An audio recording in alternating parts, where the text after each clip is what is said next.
let me see if I can give it a different spin. For the past 6 months, which I think everybody can understand, I keep having politics want to come into these teleconferences for two reasons. One is that I don't have anybody in the room with me, and I'm not inviting you to undergo intimate personal process here, because it's a little bit too revealing and may not be something you want to do. So I try to find more objective examples of the principles, and that's where I keep running into politics and finance, because it is a global situation, the financial stuff. So here's my invitation as an example of this lecture in the financial crisis that we all experience, even if we're not wounded by it. We have an experience of this. And another way of looking at it, one way of looking at it is those guys did it. Those rich people, assigning blame and responsibility to our government, to bankers, to financiers, to easy credit, to housing booms, to greed, to people's lack of responsibility in taking on financial obligations that they could not hold up on. Those may all be true. What Pathwork invites us to do is to consider, what does that mean to me now? If I am part of all of us, then I carry a part of this. I don't know how big. I don't know exactly what I did. And in the real world, I may not have done very much. But I tell you personally that I have looked at my life very, very closely, because I spend a lot of my time being a Pathwork helper. And the first thing I have to do is look at me before I point fingers at anyone else, if I ever point fingers at anyone else. And when I look at the situation and I ask myself, where were you, Jan? What were you doing? Tell me all the good things you were doing that have nothing to do with this financial mess. And without going into detail, I found places where I participated in the financial meltdown.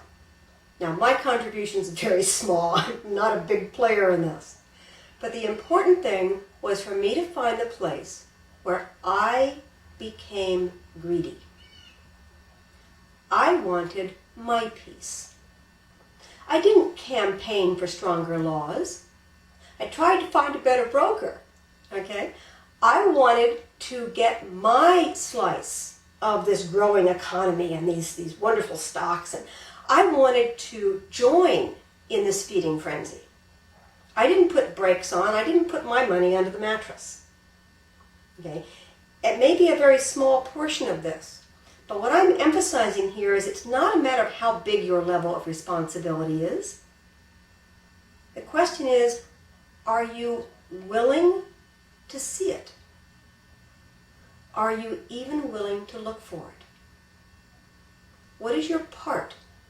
Since we are all members of society, there is some place where we cooperate with society. And 98% of that can be positive. That's not the issue here. Congratulations. You give to charity, you give volunteer time, you're kind to your children, you raise children into responsible adults, you pay your taxes, you keep your property clean, you vote on time. All these are wonderful, positive things. And like I tell my clients, we don't look at all the positive things you've done, except if you need a little shoring up of your ego and you're feeling a little shaky about, I'm a bad person. No, you're not a bad person. But when I work with people, I work with that one place where they're not in integrity, where they didn't do the right thing, where they were unconscious of conflicting forces in them, and they're not taking responsibility for something that is something they could have taken responsibility for. This is the same attitude that I have looked at, that's what I'm describing here, is in society as large. I try to find my peace. The place where before I blame other people, what would I have done in that situation, and what did I do with the small piece of input I did have into the financial situation. I hope that's not a little esoteric. But what I'm trying to describe is that the work is finding your part, your responsibility. And when you see where you may have also taken a similar attitude with your $100, perhaps it is easier to understand where someone did something even grander with their $10 million. And in that place, it's not that we're excusing them, and it's not that we're condemning ourselves. But what this does is it shifts our attitude, and it can give us a sense of us. Okay, we all thought that there would be no end to the boom. We all wanted this to rise. And now we're all going to have to change our minds. Again, hoping that I'm not getting too esoteric, is a place where I decided that I was finger pointing, I could feel it. And so I deliberately turned the finger around at me and said, okay, what are you doing day to day different now? You've seen the larger version of this catastrophe. Now let's bring it home. Let's look around the house. Where is your energy expenditure? What are you doing that you could do differently to change this one household? So before you point at those people, take a look at your own home. Now there's a place where you can say, but I recycle, but I this, but I that. But there's always something that we can do on an individual basis. Imagine if every single person on the planet did the equivalent of an energy, what do they call this, energy audit of their own life, and to trim things down by 10 or 20%.